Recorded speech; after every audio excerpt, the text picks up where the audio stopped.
Hi everyone!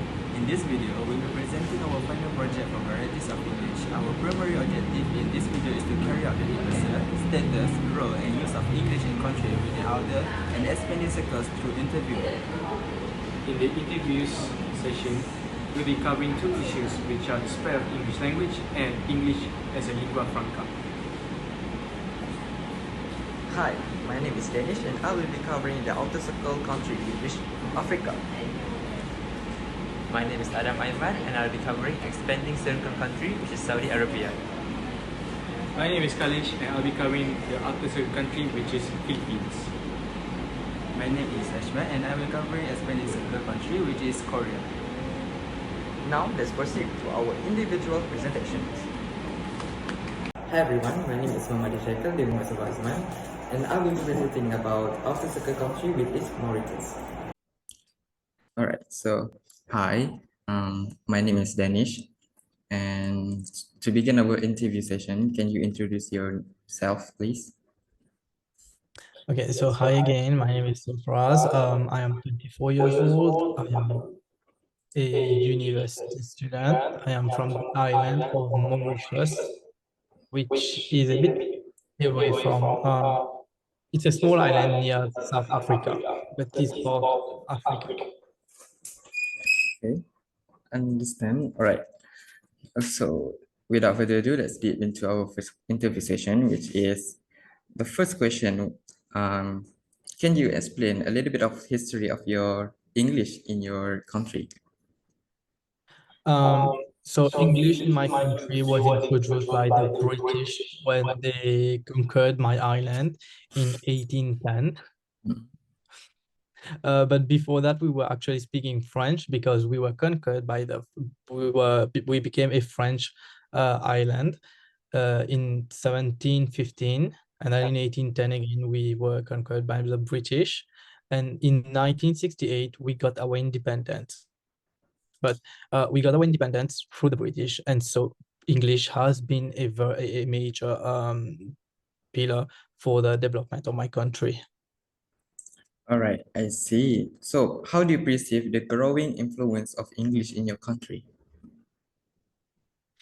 So English is used in everyday life, but mostly for administrative work, because on the street we will be speaking our native our mother tongue, which is Mauritian Creole.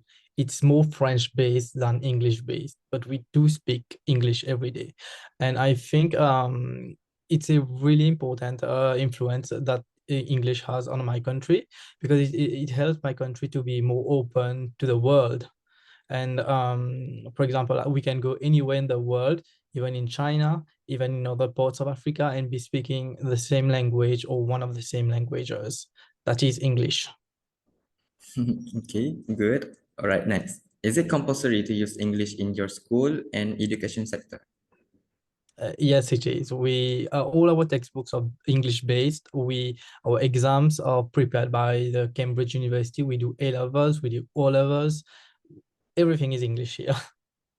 Okay, what are some challenges and benefits associated with the widespread of English as a global language in your country? Yeah, there are some challenges, as I said, that the mother tongue here is not English. We learn it at school mostly. Some students will learn it through their parents as well, but our mother tongue is French based. So there are words and word order that do not match with English, but we still manage. And also, I don't think it's a huge challenge for English to be in my country, even though that our mother tongue is French based, because I've seen that my country and my people, they are very versatile in using English and French interchangeably. And we can use it in a whole conversation using both English and French and still making it sound beautiful and understandable. All right, nice. Talking about English, how could you provide examples or specific phonological features commonly found in African English accents? Okay, so I don't know if I can answer this question very well because it's a bit technical, but as I said, our mother tongue is not English. We don't learn English as a first first language. It's a second language for us, even though we do speak English. For example, if I want to say it is raining today in my mother tongue, it will be a different word order. So and also I think sounds in my mother tongue, when we speak, we change it. We make it more French like. More French like. For example, the S sound in she, it will be a bit more rounded in when we say it in English. This is why I have a bit of an accent. It's because we speak French better than we speak English. We don't have the British accent. We don't have a strong English accent. We have a more French accent. We round those words. And for example, the Z or Z word, we round it a lot here. All right, understand. Okay. Next, what are some distinctive lexical features of African English, including unique words or phrases? I think that we borrow words. For example, if we want to say sentence in English, we borrow words from other languages. It can be from French, it can be from Indian languages, it can be from African languages. We borrow it and then we just like play Lego with it. This is a metaphor that I want to use. We just make it sound more natural to us. All right. Next, how do you think English has changed and evolved in your country over time? Yeah, before it was, when we were first conquered by the British, it was only the British that were speaking English. And then a little bit of history, and then the French were still on the island, but they did not have as much power. But they were still on the island, and so the British said that the French could keep the language, could keep the customs, but the Mauritian people will have to also learn English as well as French. And so I think both French and English became two good pillars of my country, helping my country diversify and also gaining strength throughout the world. But also I think English helped to unite my country, because we are from different ethnicities, we have different religions. Not all of us are Hindi or Muslims. We have Chinese people, we have Catholics from Rome and who follow the Pope. We have also Protestants from Britain. We have so many religions, but we all have one common language, which is English, and also our mother tongue as well. Good. Okay. Last questions. What are some grammatical features unique to your English that set it apart from other Englishes? I think other Englishes they borrow a lot from their mother tongue, but I think my English as well is borrowed a lot from French mostly and my mother tongue. But we do try to speak a standard English. For example, I think Singaporean English has a lot of Chinese in it, whereas here we mostly speak a lot of French with our English. As I said, that we round our words, the Z, the S, we round it more. That was a more French French speaker. Yeah. All right. I think that's all the questions for our interview. All right. Okay, without ending our session, I would like to say thank you so much for helping me with my assignments. This is like our second interview session for my 2 assignments. So thank you so much. No worries. Okay, thank you. Thank you. Bye-bye. Have a good Bye-bye. day. Thank you, you too.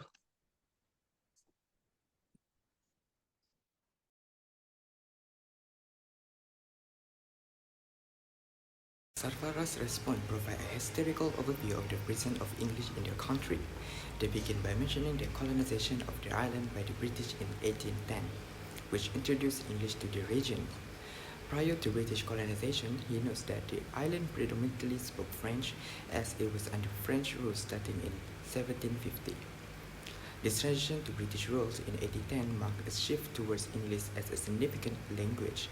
He highlights the role of English as a major factor in development of their country, indicating its importance in various aspects of society and governance even after gaining independence in 1968.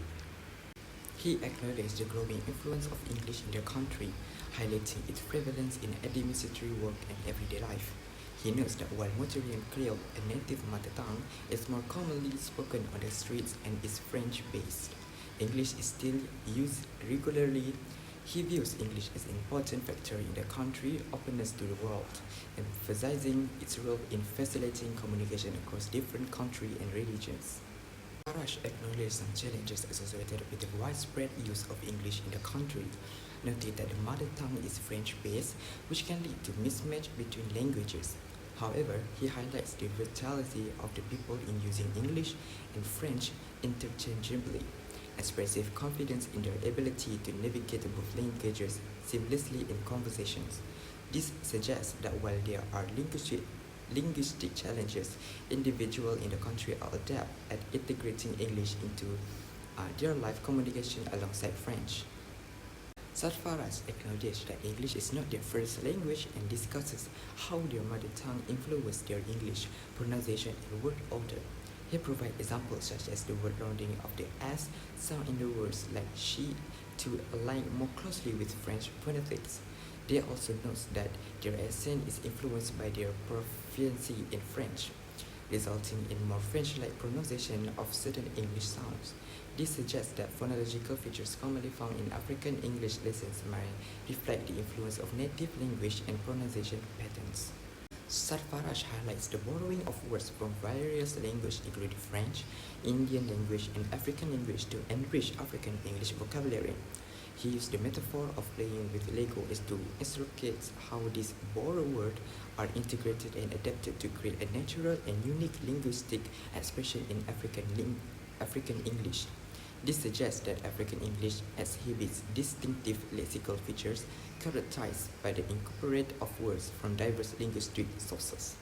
He discusses the historical evolution of English in their country, highlighting its introduction by the British and subsequent coexistence with French due to colonial influences.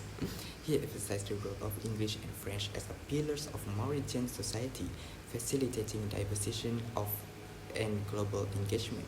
Furthermore, he suggests that English has played a unified role, reaching diverse ethnicities and regions within the country alongside the shared mother tongue.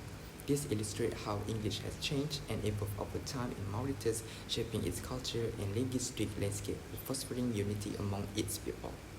Just explained that their English incorporates grammatical features borrowed from their mother tongue, primarily French, and their native language. He notes similarities with other varieties of English such as Singaporean English incorporates of Chinese elements, but emphasizes their focus on speaking standard English while still infusing French influences into pronunciation and word formations. This illustrates how their English is uniquely influenced by the linguistic content of Mauritius, blending elements from multiple languages to form a distinct linguistic identity. Sarfarash provides a comprehensive overview of the history, influence, challenges, and evolution of English in Mauritius. He traces English's introduction through colonization, its growing influence in various sectors, and its incorporation into the education system. Sarfarash acknowledged challenges such as linguistic mismatch with the native French-based Creole and phonological influence from their mother tongue. However, he emphasizes the adaptability and versatility of Mauritius English speakers in seamlessly integrating English alongside French. Sarfarash also highlights the distinctive lexical and grammatical features of African English, showcasing its unique blend of borrowed words and grammatical structure from various linguistic sources. Overall, his responses provide insight into how English has evolved and shaped Mauritian society, serving as unifying force while maintaining a distinct linguistic identity. In the context of lingua franca, Sarfarash's responses highlights English's role as a predominant English for communication in Mauritius. He discusses how English serves as a tool for interaction across diverse ethnicities and religions within the country alongside their shared mother tongue. Sarfarash acknowledges the growing influence of English as a global language, emphasizing its importance in facilitating communication not only within Mauritius but also with the rest of the world. Additionally, he notes the challenges associated with integrating English alongside the native French-based Creole, but underscores the population's adaptability in navigating multiple languages seamlessly. Overall, Savara's insight illustrate how English functions as a lingua franca in Mauritius, enabling cross-cultural communication and fostering unity among its people while also preserving their linguistic heritage. My name is Muhammad HAZRYAN, SEC 22070064, and it's my turn to present about the varieties of English in the Philippines.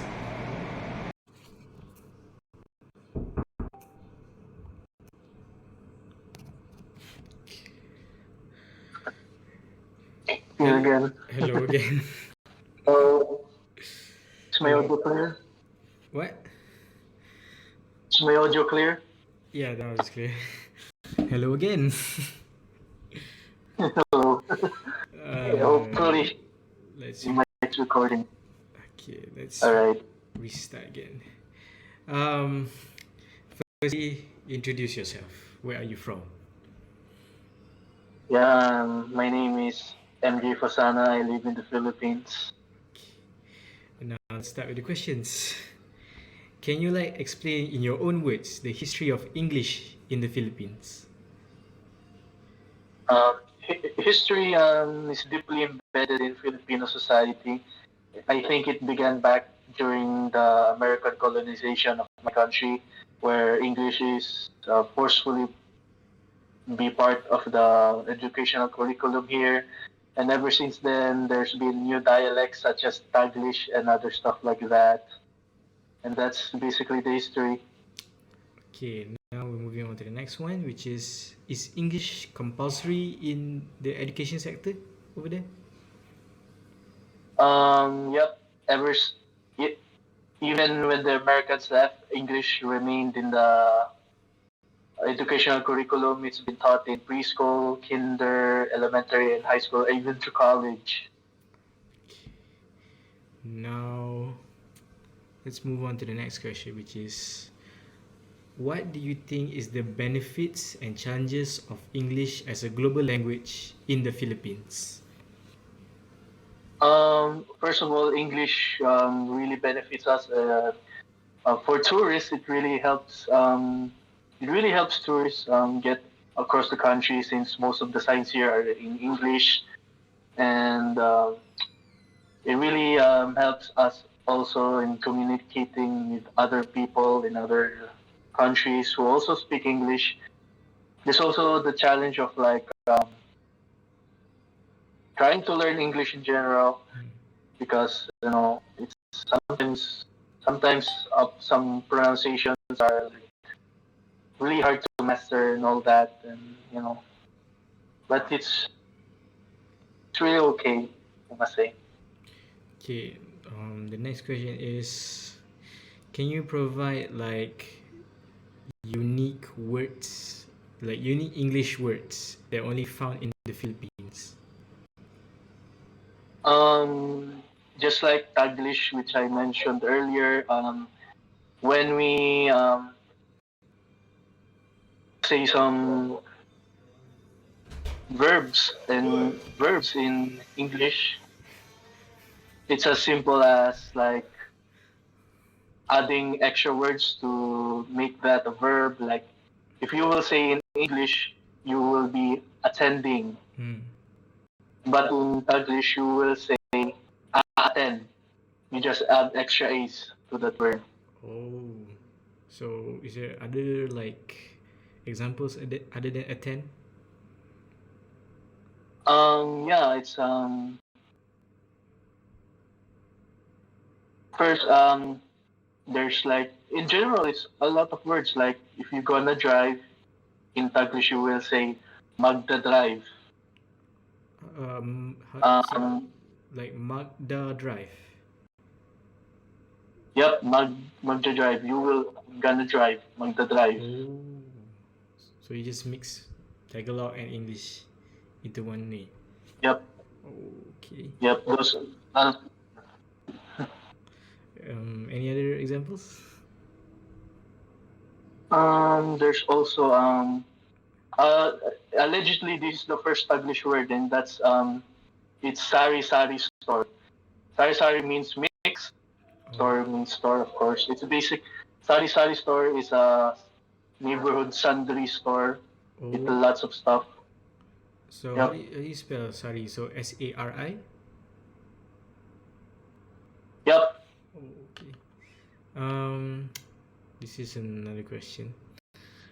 How do you think like English has evolved throughout since the American colonization until now? English has evolved to be part of our vocabulary and deeply embedded in our society. And English is actually called a business language in here. It's a part of our official language alongside Filipino. And I think it's it's actually a part now that we can't really remove. Oh, so it's Part of our culture. It's part of your national identity. Yep, you can say that. Okay, that's all the questions I have. Sorry again, technical problems just now. Thank you for agreeing to do a second time. Anyways, bye. Bye.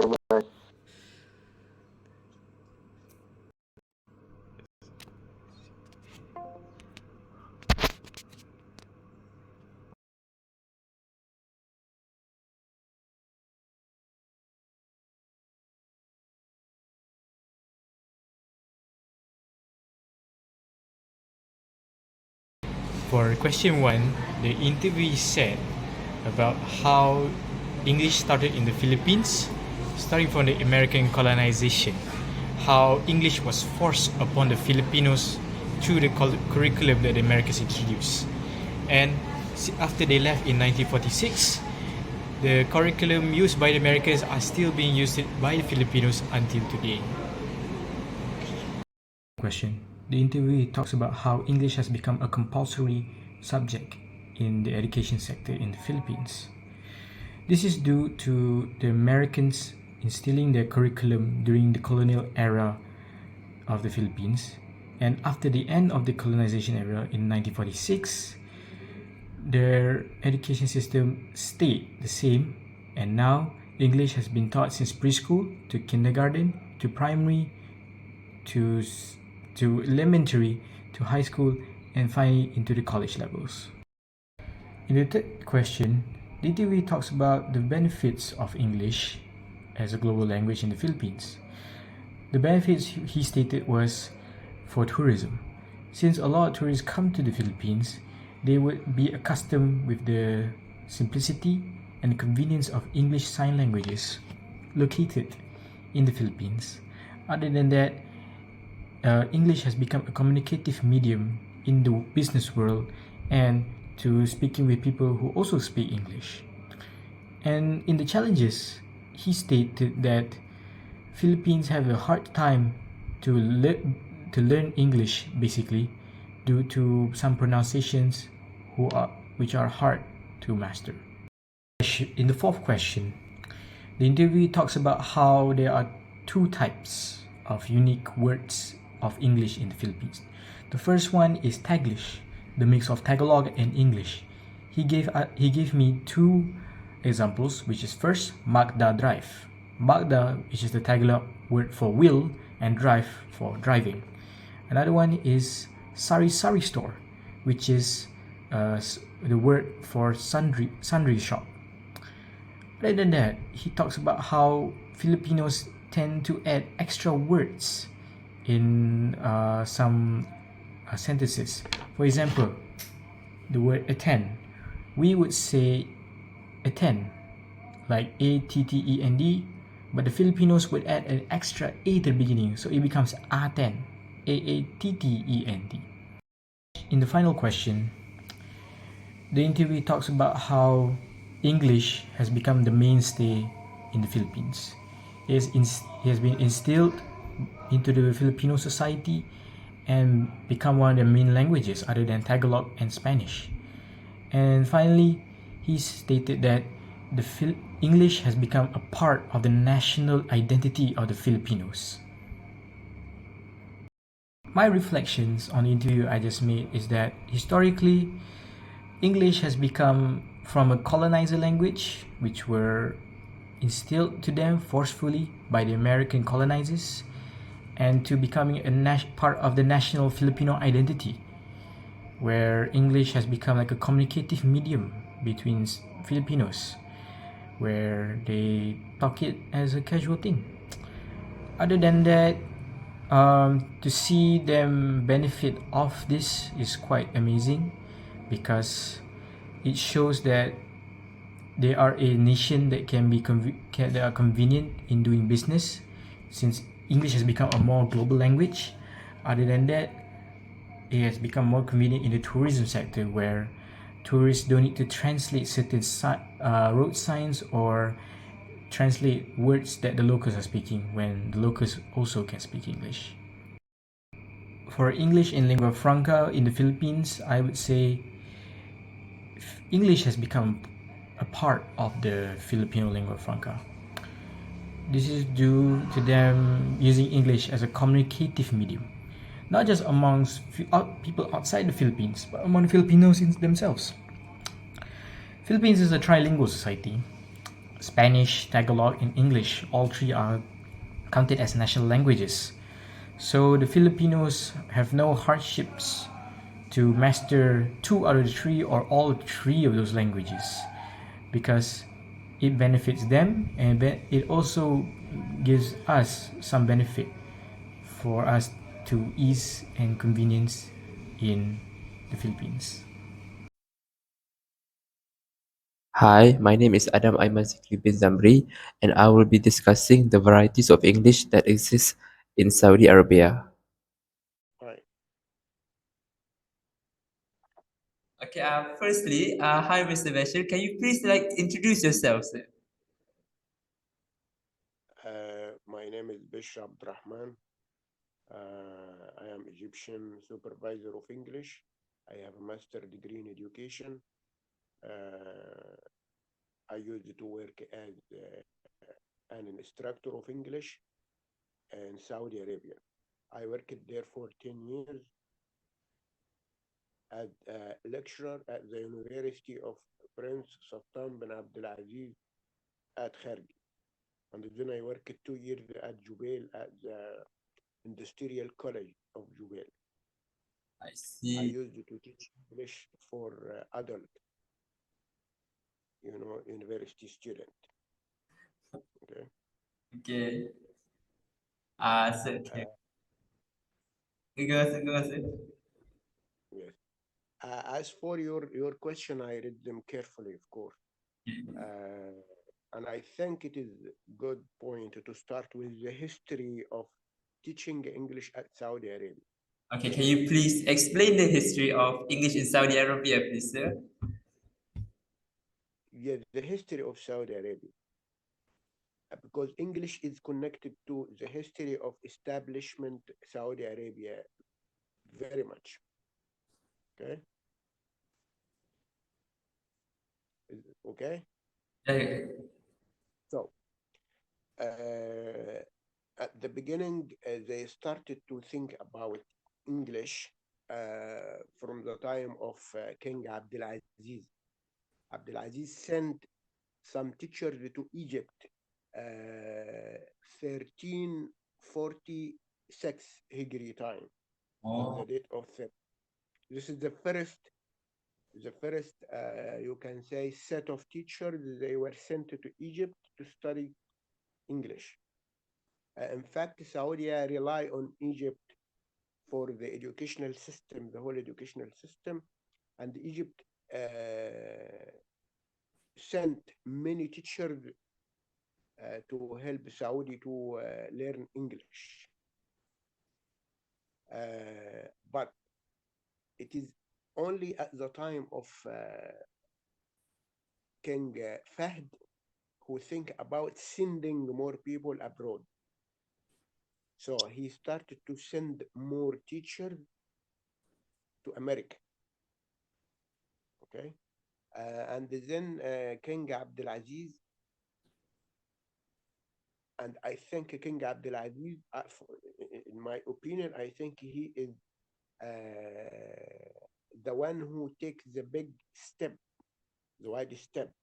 He established a great program for scholarship for Saudi students and scholars, and send them to America, Britain, Australia to study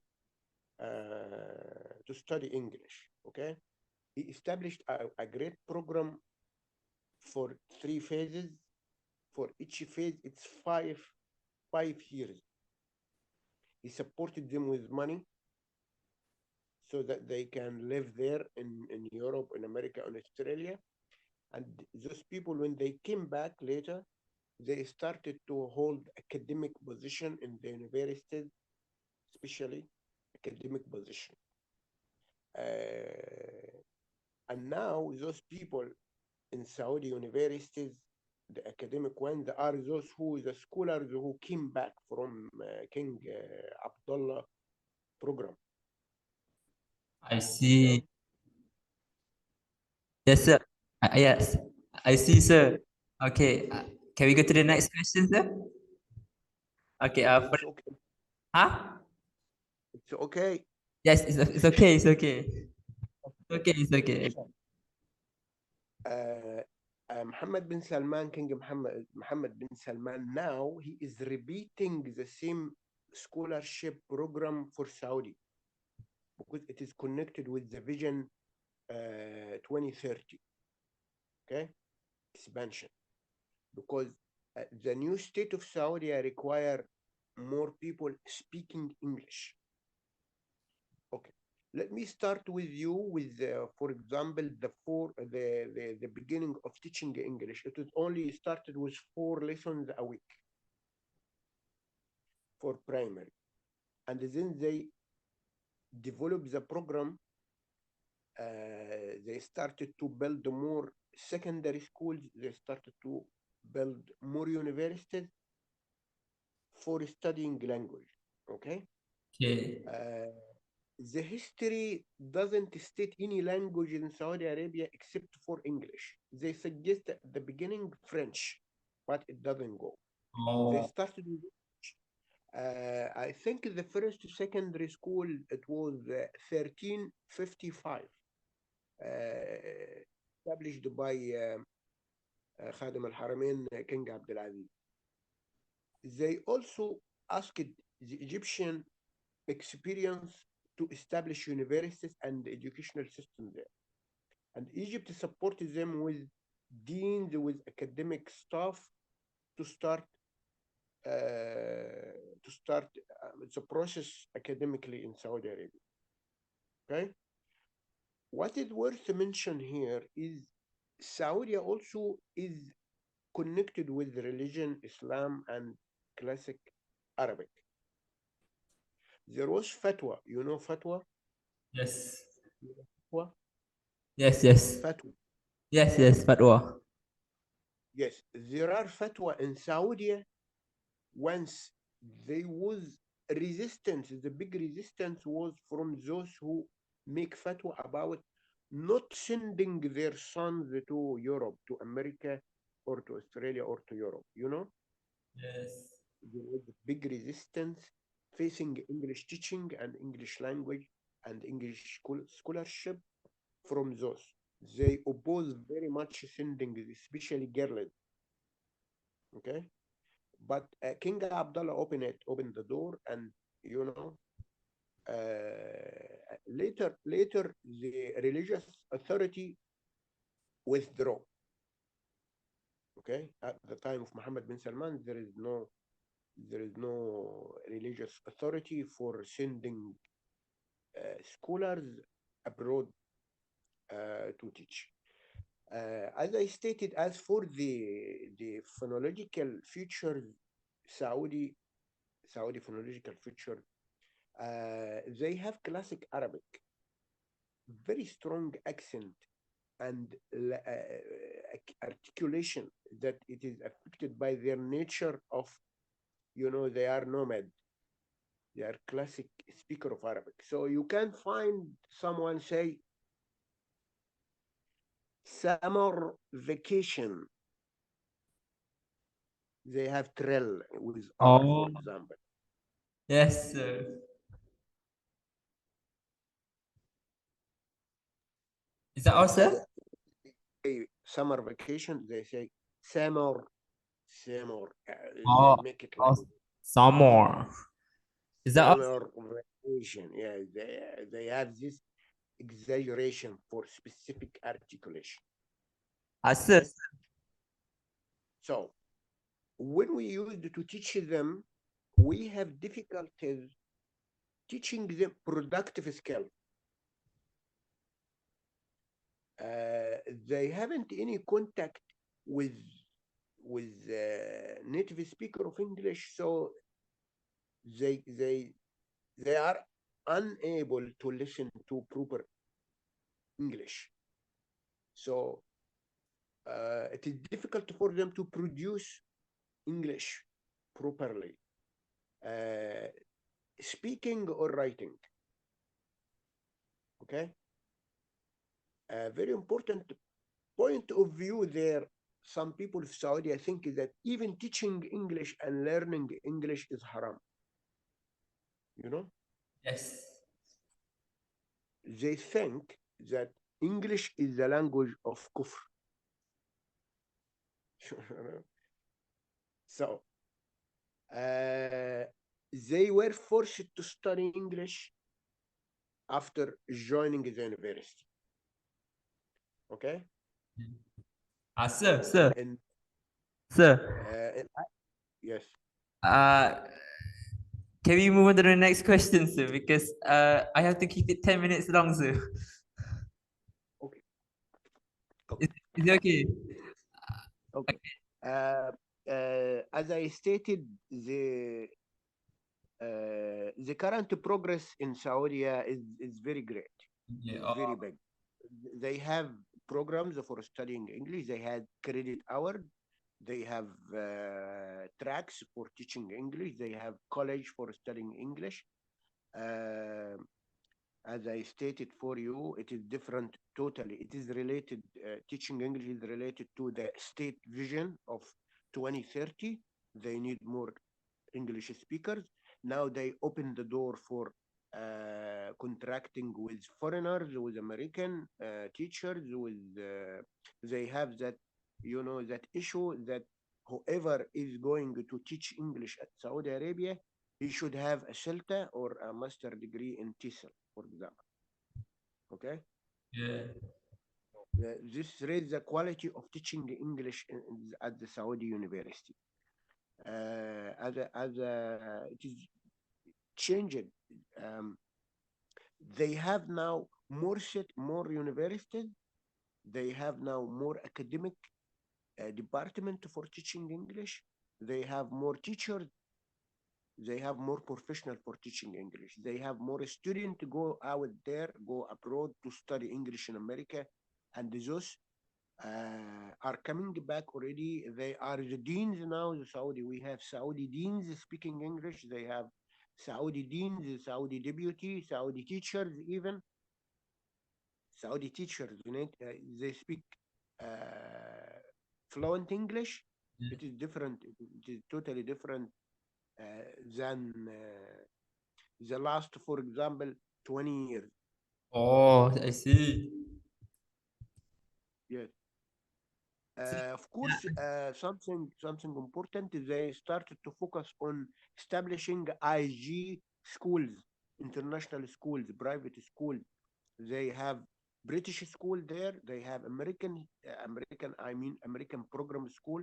They have baccalaureate school. That thing that was not in the past, but they now have professional. They exported teachers from the United Kingdom, America, to work as deputy and school manager and teacher. See. Okay. Okay. Is that all, sir? Yes. Is that all? If you have any more questions. For the next question, is it compulsory to use English in your school and education sector? Yes, of course. Yes, it is started 50 years by four lessons a week, but it is developed. It is compulsory for the student to pass English program with credit at the university. It is a requirement of the academic program.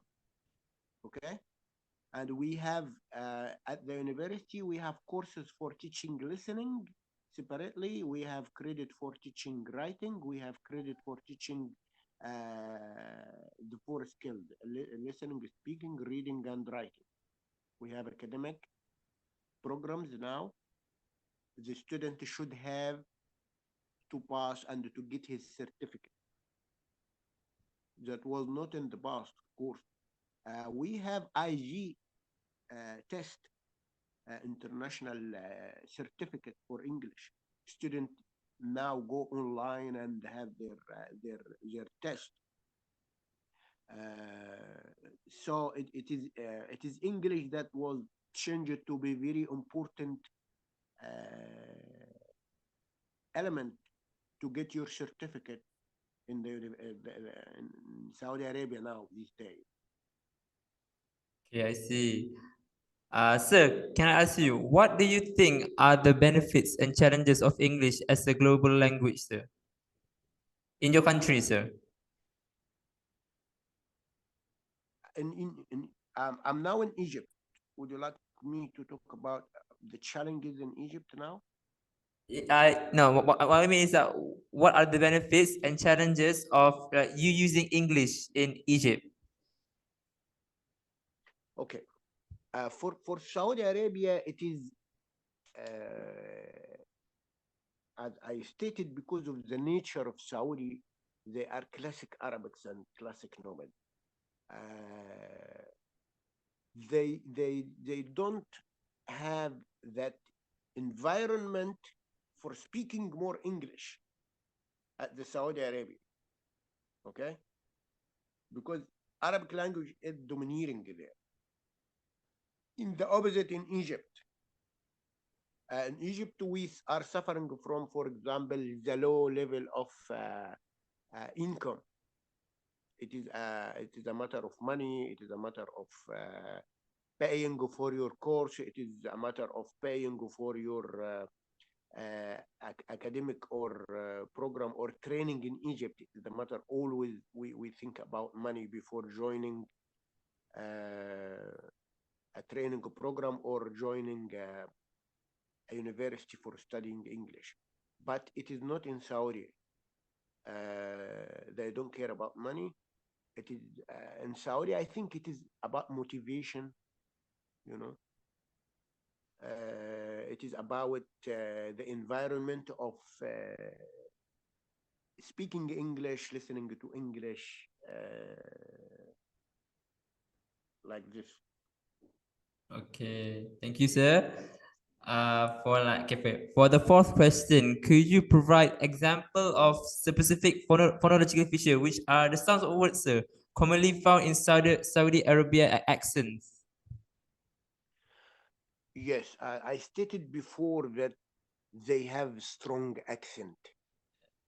Okay, the Arabic language, the nomad language, is there always, all the time. It affects their articulation.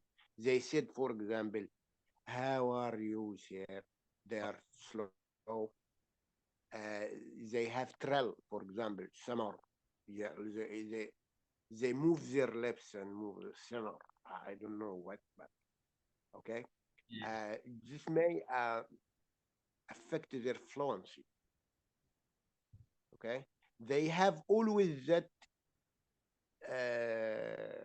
difficulty for speaking. They don't have to. I mean, subject to verb agreement is very difficult for them. This is one important thing that I have mentioned. Also, they have difficulty with using adjectives. Oh, Okay, adjective with noun. They mix it. Okay, they have that the Arabic direction from right to left. they apply it for English. They reuse it, the Arabic direction from, okay? They use الصفة قبل الموصوف, صفة, you know? They use the adjectives after the noun, for example. They have problems with subject-verb agreement. They have problems with collective noun, you know? They always use ing. I don't know what it is. Ahmed playing with no any auxiliaries, for example. They stop to think word by word. They translate all the time. I yesterday, for example, they said, I yesterday going to my grandfather house. How is grandfather? Like this. Okay. Is that all, sir? Yes. Okay. For the fifth question, how do you think English has evolved throughout throughout the years in your country? How do you think English Again, language has evolved? How do you think English language has evolved throughout the years in your countries? of course, I stated my introduction. It is all about the evolvement, the evolution of English language.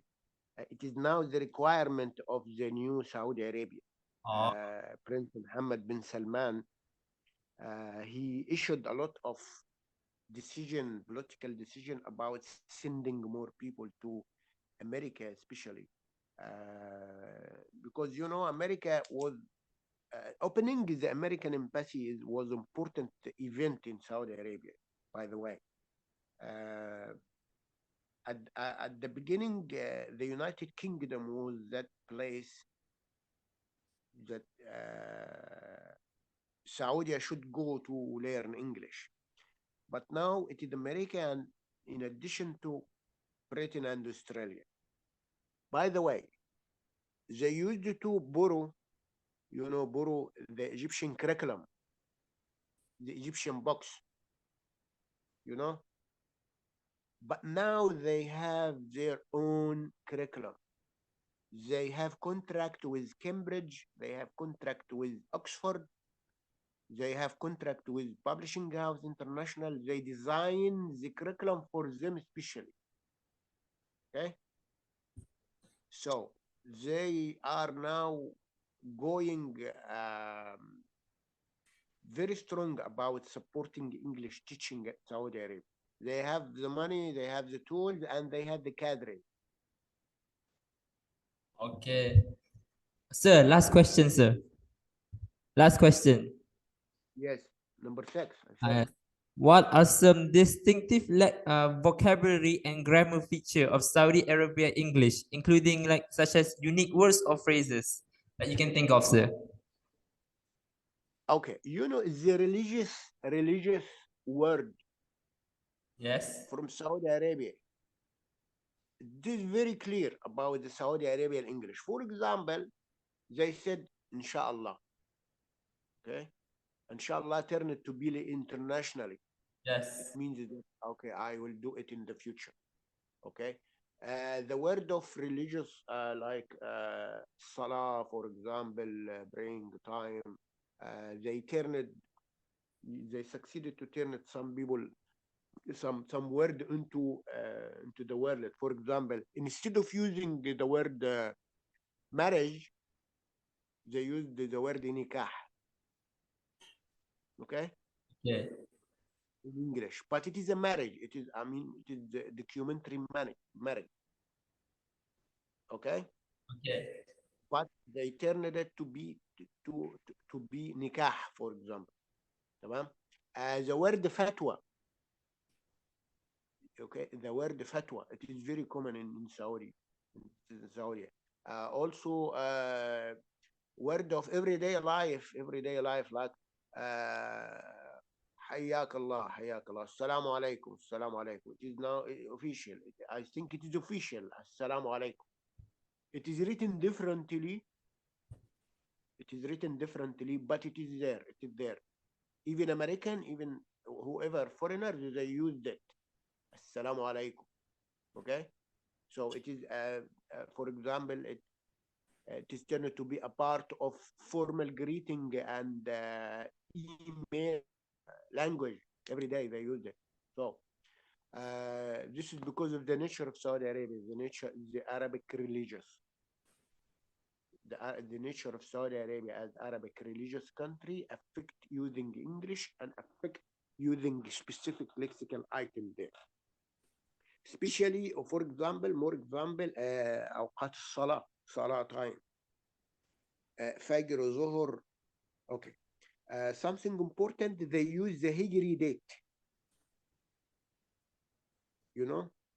Yes, I know, sir. Hijri date. Oh, Yeah, it is not, for example, 2024 they have now. I stated my introduction with stating some more important Hijri dates. I stated 1346.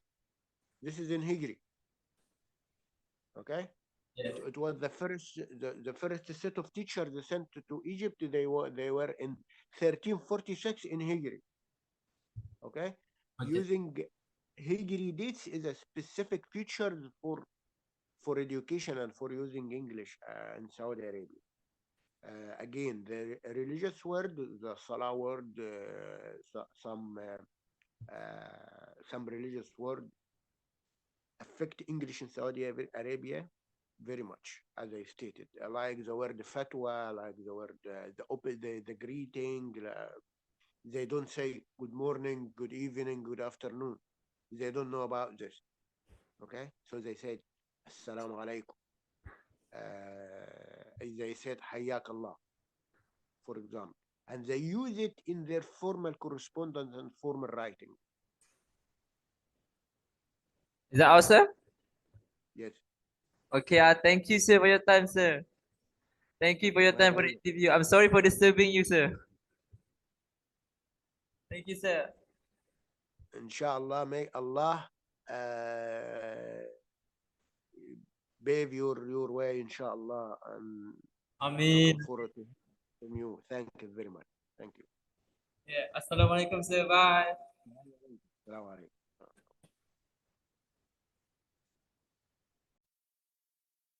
Now I will be explaining the background of the interviewee.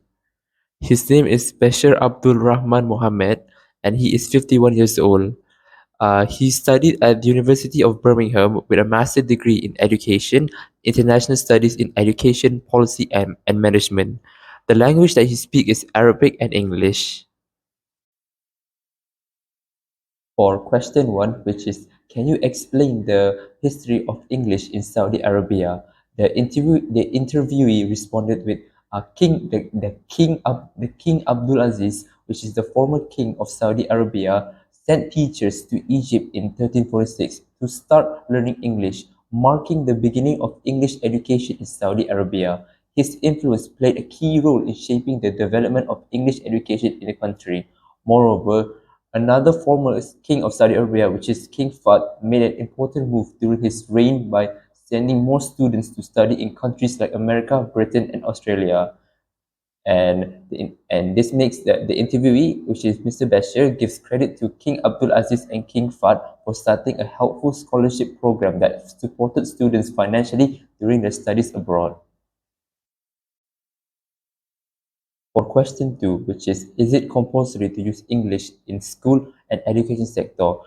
Based on the respondent's answer, I can conclude that in Saudi Arabia, it's a must for students to learn English as it is a compulsory for them to learn it.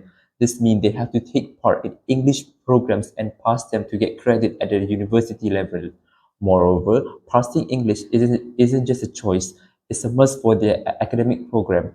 This shows that being good at English is a really important skill for students in Saudi Arabia and is a key part of their overall education.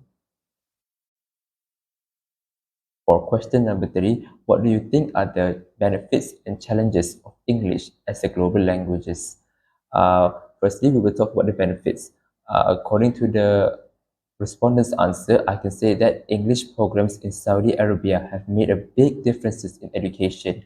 They have helped students do better in their studies, provide scholarships, and created partnerships with other countries.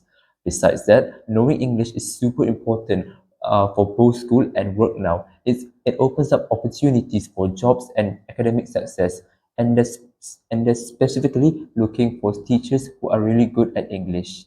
And furthermore, learning English helps Saudi Arabia connect with the world and share its culture as part of Vision 2030, which is a part of their government new plan for the future. Next, we have the challenges. Learning English in Saudi Arabia comes with challenges. People might have a strong Arabic accents, which makes it hard to agree on words and actions, and face problems using describing words, which can make speaking English smoothly a bit tricky. Moreover, in Saudi Arabia, there are money issues that can make it tough for the locals to take English classes. Next, we have question number 4, which is, could you provide example of specific phonological features commonly found in Saudi Arabia accents? Despite, according to the respondent's answer, I can say that in Saudi Arabia, people might say words in a special way that's different from other places. For example, when they talk about summer vacation, they might emphasize particular sounds more. This makes their accents unique and gives it a special touch. So in Saudi Arabia, some words are pronounced differently compared to other locations. Moving on to question number 5, which is, how do you think English has evolved throughout the years in your countries? According to the respondent's answer, I can say that English has changed a lot in Saudi Arabia because of things like more money, better schools, and connecting with the world. Even though Arabic is the main language, English has become important for business, school, and talking to people from different countries around the world. In addition, schools now teach English from the beginning, so more young people can speak it well. TV, internet, and meeting people from English-speaking places also affect how Saudis talk in English. Jobs often need people to be good at English, making it even more popular and more demanding in the country. Lastly, we have question number 6, which is, what are some distinctive lexical and grammar features of Saudi Arabia English? According to the respondent's answer, I can say that religious words like inshallah are integrated into everyday English, indicating a strong influence of Arabic and Islamic culture. Next, in everyday life, words greeting and specific lexical items like nikah for marriage reflects the unique blend of Arabic and English in Saudi Arabia. Lastly, the use of Hijri dates for education purpose is highlighted as a specific feature. For my personal reflection, based on the interview that I conducted, I can personally say in Saudi Arabia, English is one of the most spoken language in the education and working sector. It is featured in their businesses, work lives, schools, and systems, especially in cities and jobs like businesses and technology. Moreover, they want to keep their language and culture strong while learning English. This way, they can be part of the global community and still stay true to their roots. Next, we have English language as a lingua franca in Saudi Arabia. In Saudi Arabia, Arabic is the main language, but lots of people there learn and use English too, especially in cities. They study in school, and you might hear it in things like work, education, and tech. Many Saudis can talk in English to some extent, especially in more urban places. Overall, English is often used as a common language in certain areas like global businesses, school, and tourism in Saudi Arabia. My name is AISHMAD, and I will presenting about varieties of English in Korea. So my name is Aish, and you can call me Aish. I'm from Perak in Malaysia. Yeah. So can you introduce yourself a little bit? My name is Sang Won from the Korea, and I was interested by your friend, and I came here for interviewing your English class, right? Yeah, to Yeah. introduce the specific culture of the Korean English in Korean. Okay, okay. Yeah. Yeah. I'm now currently working on the game industry as a programmer, and I hope it is helpful your class. Yeah, okay. First, thank you for accepting my request to be interviewed. Okay, so first we will start with the first question. Can you explain the history of English in Korean?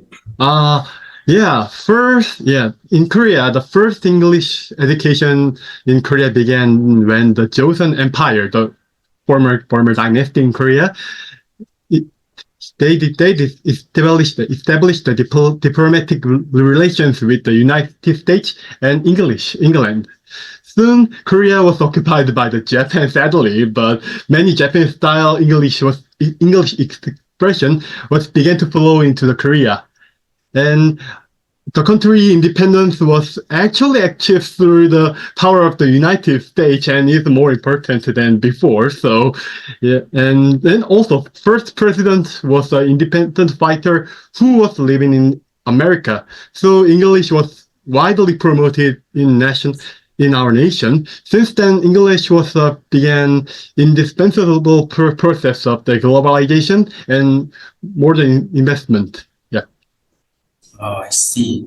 So next, is it compulsory to use English in your school or education sector? It depends on the situation, but it is almost not compulsory. Yeah, compulsory, because while there's a lot of English classes or English only lectures in the university or college, but many lectures are taught in Korean, so not that compulsory enough. Yeah. Okay, next, do you think the benefit and challenges of English as a global language in your country?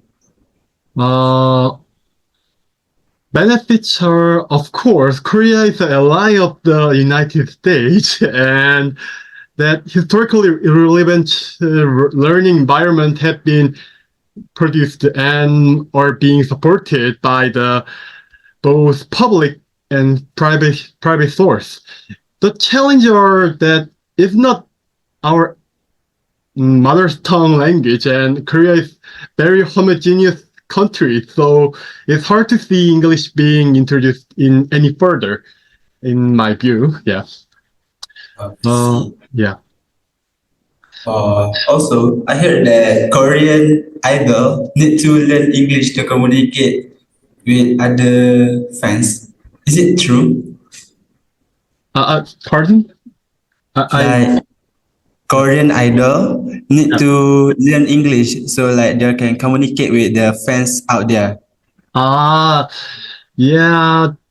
They communicate with English a lot, but it depends on people. Yeah, not everyone is good at English, but yeah, yeah. It is.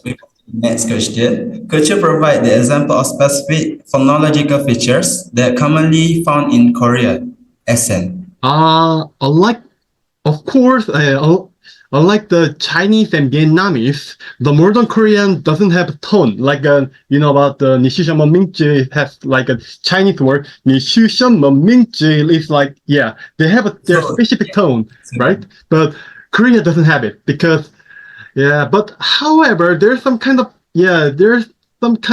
culture tone, culture tone exists. But like a Japanese, hajimemashite nano, yeah, there's a Korean specific tone on there.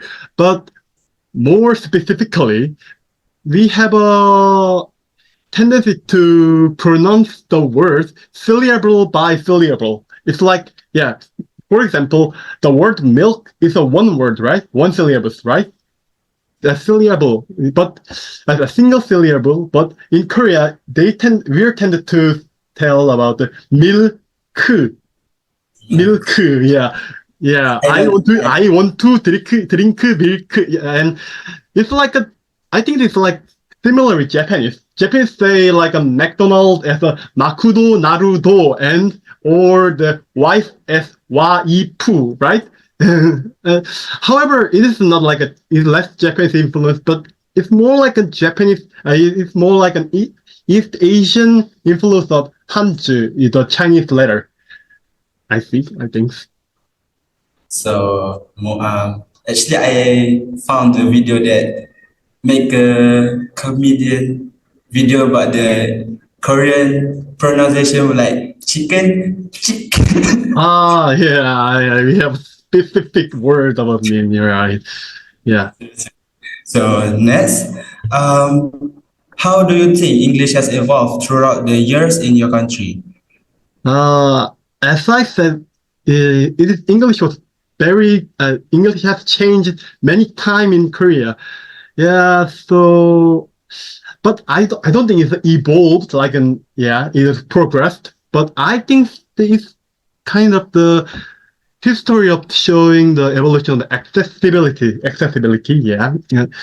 It's like in first stage, Korea was in Joseon Dynasty. We only very few person who can meet the missionary from the United States or England, but it began to grow and it introduced a lot, and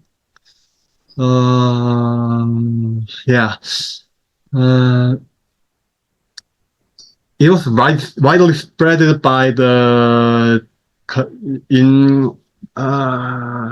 as a school of what I say and anyway wait a minute and beyond that Korea is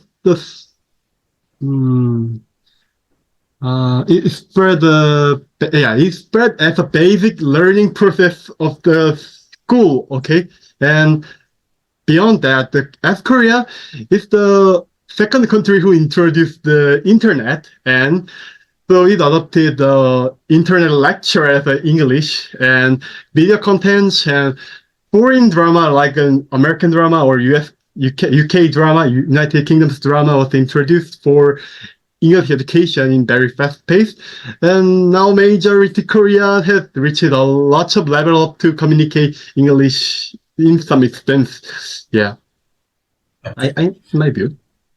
I see. So next, what are some distinctive lexical and grammar features of Korean English, including unique words or phrases? Yeah, we called it as Konglish, and we have a tons of it. Like an overeat, it means actually just literally just eat too much in English, but we use it as a vomiting in Korea because it's a little bit weird, but we use like that. Overeat is a vomiting. Furthermore, Korea has been heavily influenced of word or phrase from the Japan. Yeah, Japanese style English, they call Japanese. And so, for example, otobai refers to motorcycle in both Japan and Korea. And also, the fighting in Korean word is used for the cheer of someone else. And it's also Japan used as a fighto, as a fight as a kind of cheering up. And I think it is kind of answer of your question. So actually, that is the end of our interview. Yeah. Okay. Thank you for having me to do my assignment. And actually, I need to take a pictures, so you can post any post you want. So our background of interviewee names is Oh Sang-woo. He is 26 years old. The nationality of Oh Sang-woo is Korea, and he works as a games programmer. Also, he can speak Korean and English. For the first question, can you explain the history of English in Korea? And this is the interviewee answers. The history of English in Korea traces back to Joseon Empire, established ties with United States and England. Despite a period of Japanese occupation, English influence persisted. Independence, achieved with US support, emphasized the importance of English. In the modern era, English plays a crucial role in globalization and investment, while English classes are prevalent in universities.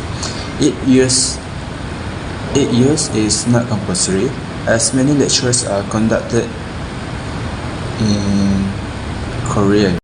So for the next question, is it compulsory to use English in class or education sector? So based on the interview answer, English education is prevalent in Korean school, with many institutions offering English classes or English only lectures. It's not compulsory to use English in all educational settings. While there are numerous English classes, many lectures are still conducted in Korean. In university or college, there are mix of English and Korean instruction, allowing students flexibility in their language preference. Overall, English usage is not enforced as strict requirement, providing students with choice in their language of instruction. The use of English in education sector depends on the specific course or situation, accommodating different language needs for diverse academic purposes.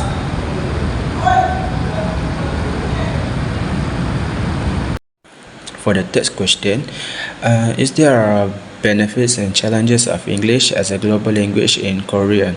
So based on the interview answer, the benefit is being an ally of United States has fostered a historical relevant learning environment, with the public being actively supported by both public and private sources in Korea.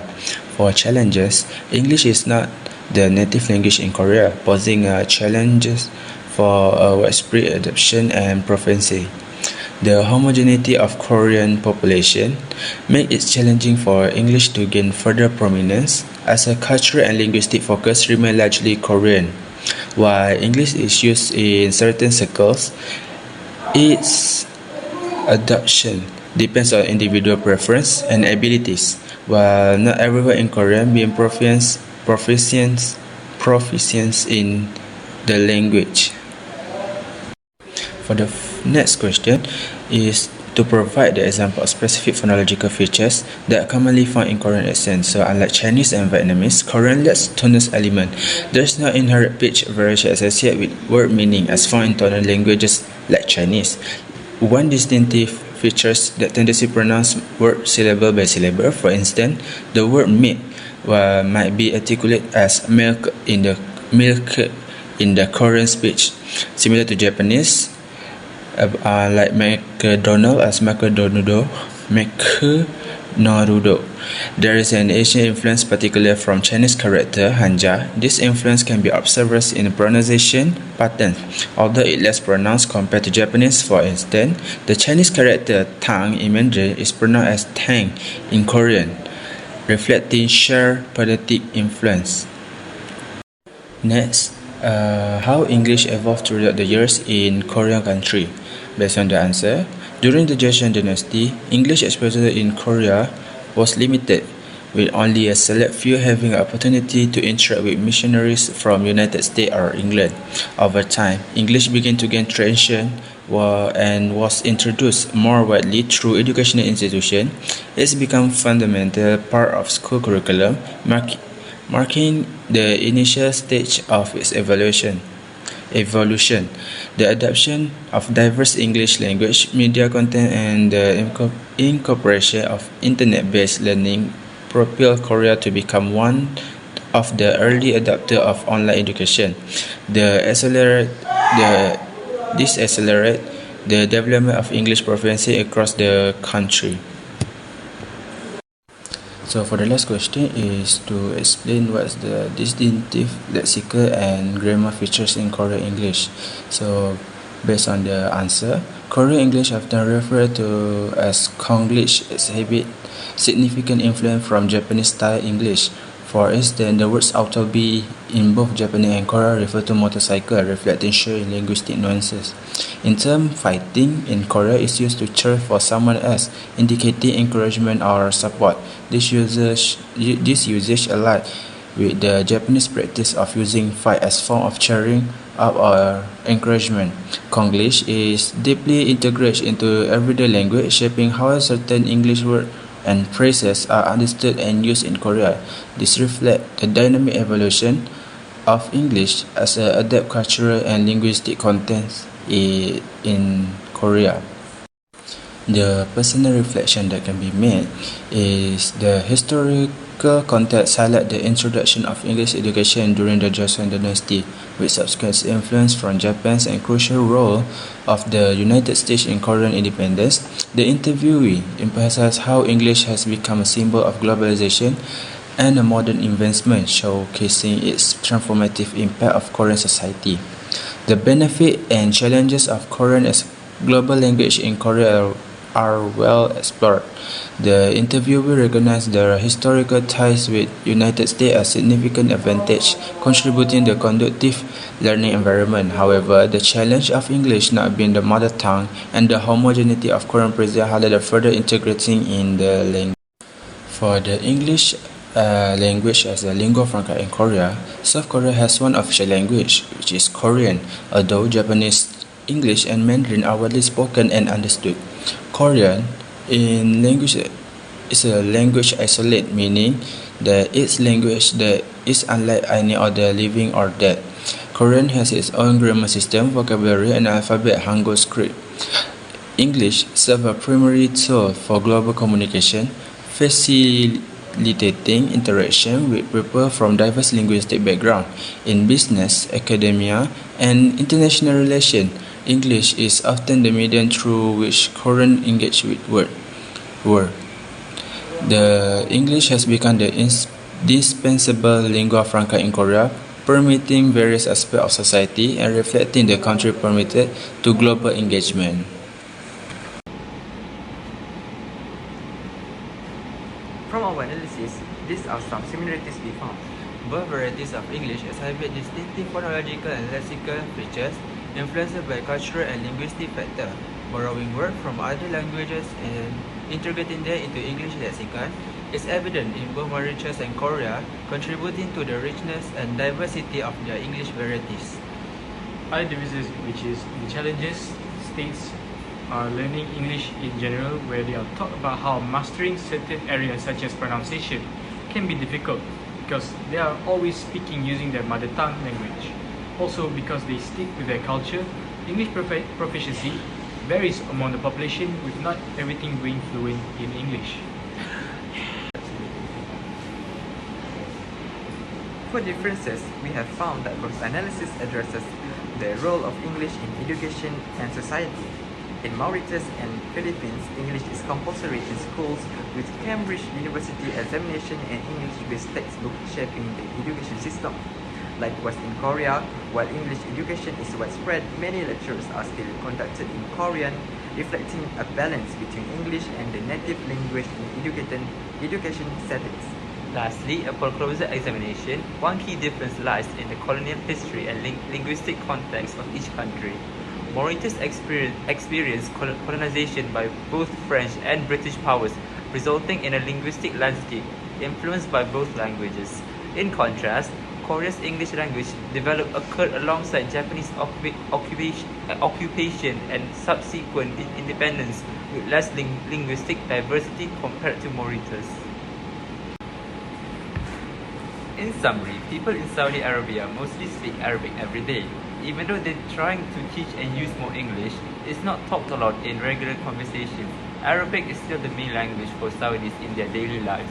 Despite differences in colonial histories and socio-linguistic contexts, both analyses demonstrate parallel trajectories of English language development, education, and usage, underscoring the dynamic interplay between language, culture, and history in shaping linguistic identities worldwide. The journey through this perspective highlights the multifaceted nature of the issues surrounding the spread of English in Korea, from concerns about cultural identity to challenges in education, employment, and linguistic diversity. It's evident that Korea is navigating a complex linguistic landscape in the second diaspora of English. In short, the Filipinos are an interesting country, a trilingual society speaking Tagalog, English, and Spanish. With English deeply rooted into their history and a part they can't remove despite its status as a colonial language. It's been used from education to daily communication to business, making it an integral part of their national society and identity.